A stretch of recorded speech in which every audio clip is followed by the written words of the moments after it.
आप लोग मेरा बेटा वापस मुझे दे दो। मैं आप लोगों से वादा करता हूँ कि यह नदी और जंगल छोड़कर हमेशा के लिए यहाँ से चला जाऊंगा। अब मैं कभी भी किसी भी जानवर के बच्चे को नहीं खाऊंगा। प्लीज मुझे मेरा बेटा दे दो। मैं अपने बेटे के बिना नहीं रह सकता।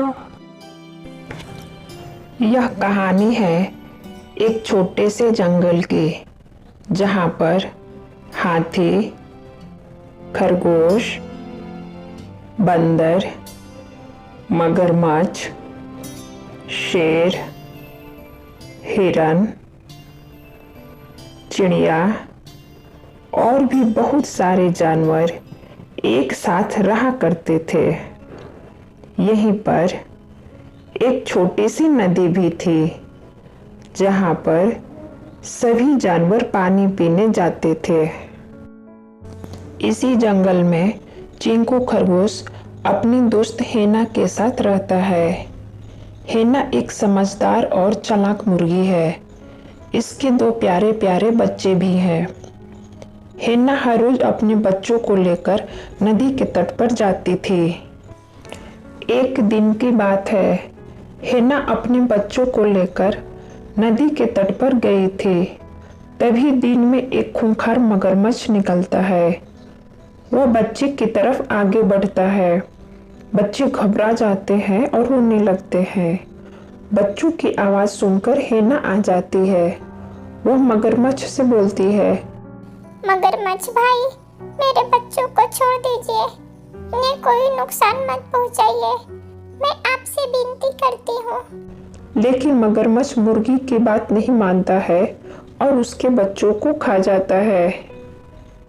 बेचारी मुर्गी रोते हुए अपने घर वापस लौट आती है। धीरे धीरे यह बात पूरे जंगल में फैल जाती है। अब कोई भी जानवर वहाँ पानी पीने जाने से कतराता है, लेकिन बिना पानी के रहा भी नहीं जा सकता। फिर सभी जानवर मिलकर एक मीटिंग करते हैं। मगरमच्छ को सबक सिखाने के बारे में एक योजना बनाई जाती है। अगली दोपहर जब मगरमच्छ सो रहा था, तब उसका इकलौता बेटा खेलते खेलते पानी से बाहर आ जाता है। हेना उसे बहला फुसलाकर जंगल के अंदर लेकर चली जाती है। मगरमच्छ पानी में अपने बच्चे को न पाकर घबरा जाता है और चारों तरफ ढूंढने लगता है। हे भगवान, मेरा बच्चा कहाँ चला गया? मैं तो इसे अभी यहीं पर देखा था। कहीं कुछ गलत ना हो जाए मेरे बच्चे के साथ। पता है, यह मेरे पापों की सजा है। मैंने न जाने कितने मासूम बच्चों को अपना शिकार बनाया है। कितनी माँ से उनके बच्चों को अलग किया हूँ। यह मेरे ही पापों का फल है। इसलिए भगवान ने मुझसे मेरे बच्चे छीन लिया। अब मैं क्या करूं? मैं अपने बच्चे के बिना नहीं रह सकता। हे प्रभु, मुझे माफ कर दीजिए। आज के बाद मैं किसी भी जानवर के बच्चे को अपना शिकार नहीं बनाऊंगा। तुम बिल्कुल ठीक सोच रहे हो मगरमच्छ। यह तुम्हारे ही पापों की सजा है। न जाने तुमने कितनी माँओं को बेसहारा किया है, उन्हें रुलाया है, दुख दिया है, एक माँ की ममता को ठेस पहुँचाई है। इसीलिए आज तुम्हें भी इस दुख से गुजरना पड़ेगा। आप कौन हो और मेरा बच्चा कहाँ है? प्लीज, मैं आपके आगे हाथ जोड़ता हूँ। मुझे मेरा बच्चा वापस दे दो। मैं वन देवी हूँ। इस जंगल के सभी जानवरों की रक्षा करना मेरा कर्तव्य है। तुमने इस जंगल के नियमों का उल्लंघन किया है। नहीं, प्लीज आप ऐसा मत कहिए। मैं आपसे वादा करता हूँ, हमेशा के लिए यह जंगल छोड़कर चला जाऊंगा। मैं अपने बच्चे के बिना जिंदा नहीं रह सकता। प्लीज मुझे मेरा बच्चा वापस दे दो। ठीक है, हम तुम्हें तुम्हारा बेटा वापस देंगे, लेकिन तुम्हें अभी यह जंगल हमेशा हमेशा के लिए छोड़कर जाना होगा। और तुम वादा करो कि आज के बाद किसी भी छोटे बच्चे का शिकार नहीं करोगे। ठीक है, मैं आपकी हर बात मानूंगा और यह जंगल छोड़कर हमेशा हमेशा के लिए यहाँ से चला जाऊंगा। मैं आपसे वादा करता हूँ कि अपने जीवन में कभी भी किसी भी छोटे बच्चे का शिकार नहीं करूंगा, लेकिन आप मुझे मेरा बच्चा वापस कर दीजिए। तभी मगरमच्छ का बच्चा वहां पर आ जाता है। मगरमच्छ अपने बच्चे को देखकर खुश हो जाता है और वह अपने बच्चे के साथ जंगल छोड़कर हमेशा हमेशा के लिए चला जाता है। सभी जानवरों की योजना कामयाब हो जाती है और फिर सभी जानवर खुशी से एक साथ पहले जैसे हंसते खेलते जंगल में रहने लगते हैं। अरे भाग्यवान, तुम उसे क्यों मारना चाहती हो? वो मेरा दोस्त है और उसी की वजह से ही मैं आज जिंदा हूँ। दोस्तों, यह कहानी सालों पुरानी अमेजन जंगल की है, जहाँ पर पिंकू खरगोश अपने दोस्तों के साथ रहता था। पिंकू खरगोश बड़ा ही नेक दिल वाला था। वह होशियार भी था। एक दिन जब वह नदी में पानी पी रहा था तो उसे एक घायल मगरमच्छ दिखाई दिया। पिंकू खरगोश अपने दोस्तों की मदद से मगरमच्छ का इलाज करवा दिया। फिर धीरे धीरे दोनों गहरे दोस्त बन गए। पिंकू खरगोश गाजर की खेती भी करता था। वह हर रोज अपने दोस्त के लिए अपने खेत से मीठे मीठे गाजर लाता और फिर दोनों नदी के किनारे बैठकर गाजर खाते और ढेर सारी अच्छी अच्छी बातें करते थे।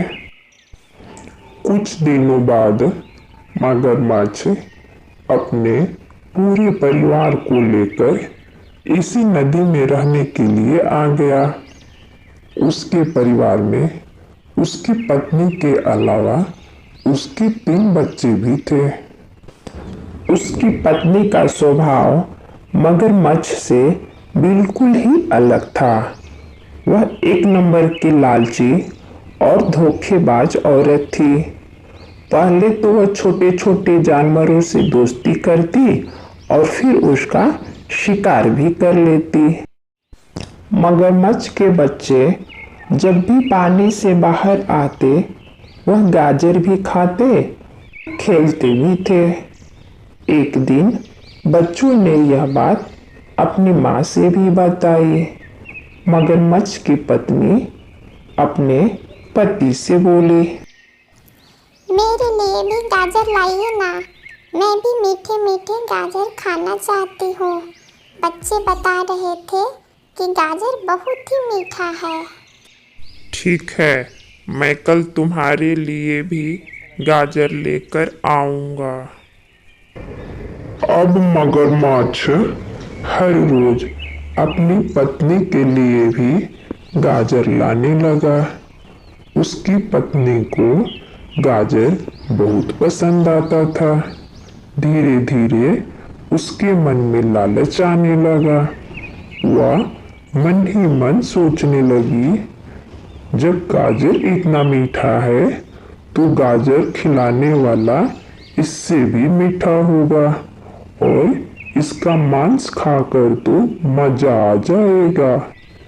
यह बात सोचकर उसके मुंह में पानी आ गया। अगले दिन वह अपनी मन की बात अपने पति को बताई। मगरमच्छ उसे समझाते हुए कहा, तुम अपनी यह आदत छोड़ दो। तुम्हारी इसी आदत की वजह से हमें आए दिन घर बदलना पड़ता है और खरगोश तो हमारा दोस्त है। उसने मेरी जान भी बचाई है उसी की वजह से आज मैं जिंदा हूँ और तुम उसके साथ भी ऐसा ही करना चाहती हो। देखिए, मुझे कुछ नहीं सुनना। मैंने जो बोल दिया वह मुझे चाहिए। इतना कहकर वह पानी के अंदर चली गई। अगले दिन मगरमच्छ अपनी पत्नी की मिलने वाली बात खरगोश से बताई। खरगोश उसकी बात मान गया। मगरमच्छ खरगोश को अपनी पीठ पर बैठाकर नदी के उस पार अपने घर ले गया। मगरमच्छ दयालु और ईमानदार था, लेकिन वह अपनी पत्नी के आगे मजबूर था। मगरमच्छ के बच्चे अपने घर में खरगोश को देखकर बहुत खुश हो गए और उनके साथ खेलने लगे। खरगोश भी उनको सुंदर सुंदर कहानियां सुनाने लगा और बातों ही बातों में बच्चों से उनकी माँ के बारे में सब कुछ जान गया। खरगोश को उसकी पत्नी की मूर्खता के बारे में भी पता चल गया। कुछ देर बाद मगरमच्छ की पत्नी ने छल से अपने बच्चों को बाहर खेलने के लिए भेज दिया। वह खरगोश को अपनी बातों में फंसाने लगी। पिंकू खरगोश बहुत ही होशियार था। उसने मगरमच्छ की पत्नी से कहा, भाभी जी, मैं पिछले 1 हफ्ते से गाजर नहीं खाया हूँ। मेरे दांत सड़ गए हैं और उसका इन्फेक्शन भी मेरे पेट में फैल गया है। जब ऐसी बात है तो आप यह बात पहले हमें क्यों नहीं बताई? मगरमच्छ की पत्नी इन्फेक्शन और बीमारी की बात सुनकर डर गई और वह घबराते हुए अपने पति से कहा, आप अपने दोस्त को फौरन यहाँ से ले जाइए, नहीं तो मुझे और मेरे बच्चों को भी इन्फेक्शन हो जाएगा। मगरमच्छ अपनी पत्नी की बात सुनकर बहुत खुश हुआ और मन ही मन खरगोश की समझदारी की दाद देने लगा। वह झटपट अपने दोस्त को पीठ पर बैठाकर नदी के किनारे आ गया। मगरमच्छ खरगोश से माफी मांगते हुए बोला, दोस्त, मुझे माफ कर दो, मैं अपनी पत्नी से मजबूर था, लेकिन आज तुम्हारी होशियारी के कारण हम दोनों बच गए। आज के बाद तुम कभी भी मेरे परिवार के लिए गाजर मत लाना। खरगोश मगरमच्छ को माफ करते हुए बोला, दोस्त, तुम ऐसा क्यों बोल रहे हो? इसमें तुम्हारी कोई गलती नहीं है। शाम होने वाली है, अब मुझे अपने घर जाना है। अब मैं चलता हूँ। इतना कहकर खरगोश वहां से दौड़ता हुआ अपने घर चला गया और फिर कभी भी उस नदी के किनारे नहीं आया। दोस्तों, इस कहानी से हमें यही शिक्षा मिलती है कि हमें कभी भी लालची नहीं बनना चाहिए और न ही किसी के साथ विश्वासघात करना चाहिए। ऐसा करने से हम खुद को ही नुकसान पहुंचाते हैं।